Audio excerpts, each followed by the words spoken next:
Welcome to the DMF. I'm Justin Younts. This is part two. Yeah. So you go to the University of Southern California.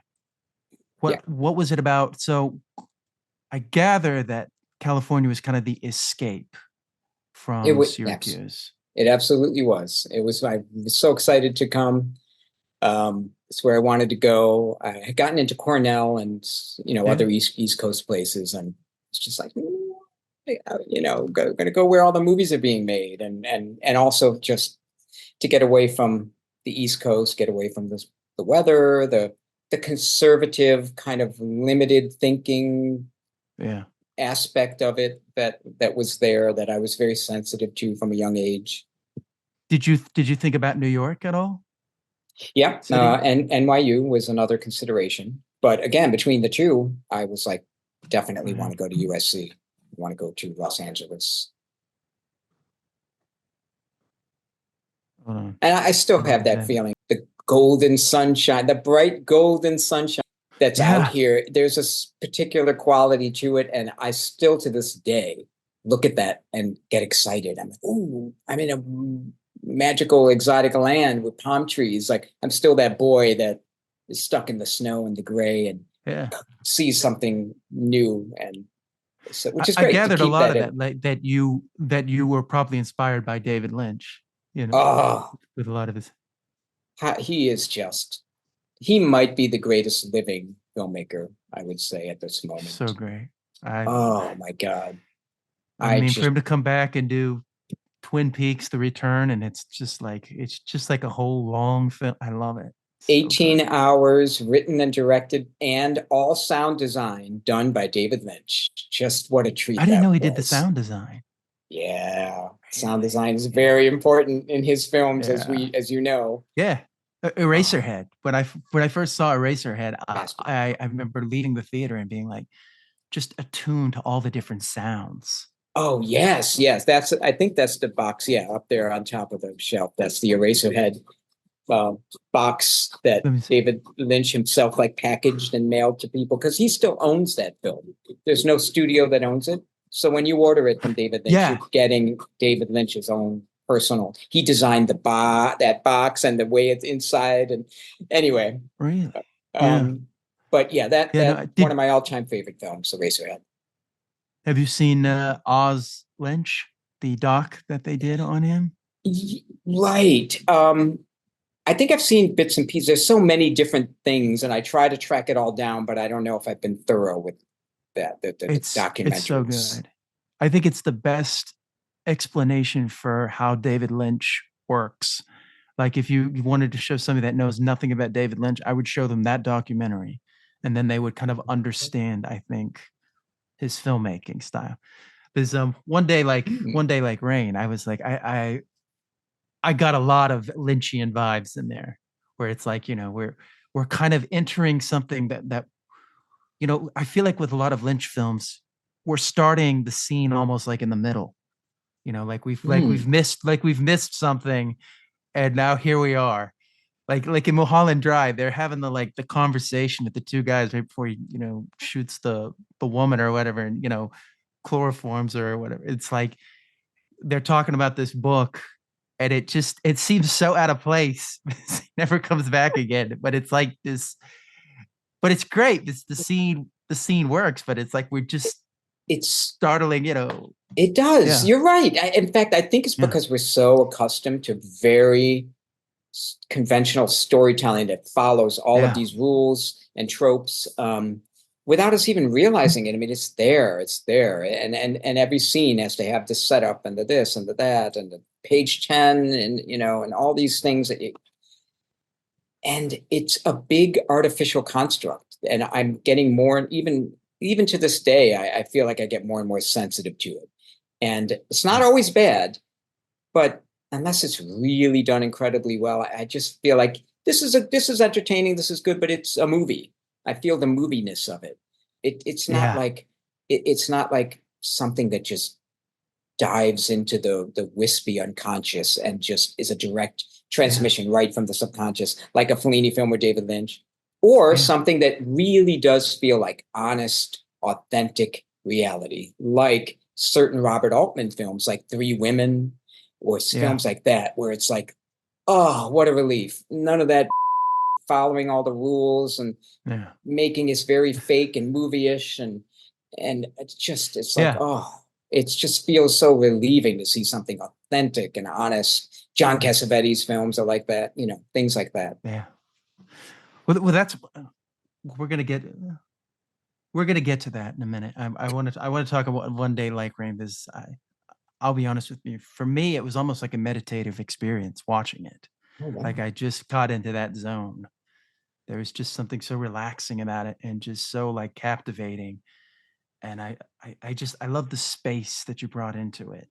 There's just this wide space for things to happen, and you don't know what's going to happen, and you're not completely explaining it. You're treating the viewer with respect.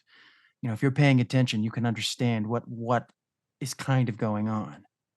um it was very based in science fiction. When I thought about it, it was like this science, because you've got the science that you're not plastering the science there, but it's there. It's put in some thought. um I know, I love that film. But let's Oh, thank you. Yeah, thank you. let's go to so yeah, so at the University of Southern California, you're there. What was that like? Oh, it was fun. I had a great time. It was great. I loved it. I think I loved everything about the experience. Like, I loved that I was in California. I loved that I Yeah. was independent for the first time in my life. And I really embraced that. I had a great time with that. I loved all the people I met at USC. All still my friends today. We still work together, talk every day-ish. I mean, Yeah. that's my group. And they were great people, and these are creative people. So all of those things. And then, of course, Yeah. the program itself was good. It was good. And that's where There was room for improvement with any university, no matter what, of but course, it was good.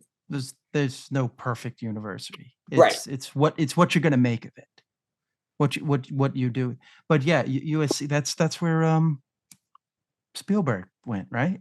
No, he never got in, and he kept trying. Okay. And then eventually, when he became famous, they gave him an honorary degree, diploma. George Lucas went there, That's and what. Okay, yeah. John Carpenter. Yeah, the Um, group.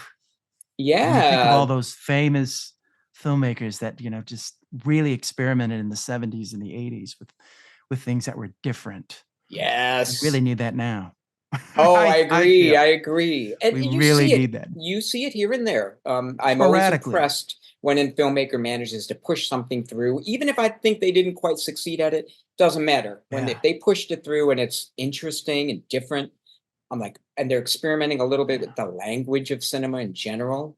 Then I'm like, thumbs up. But yeah, yeah. it's not. You're not going to see that in any kind of major release or They yeah, try to dumb everything down. yeah. Uh, so at USC, who's your favorite professor? What was one of the professors that like really? Well, Drew Casper, who has become one of Yeah, these icons now.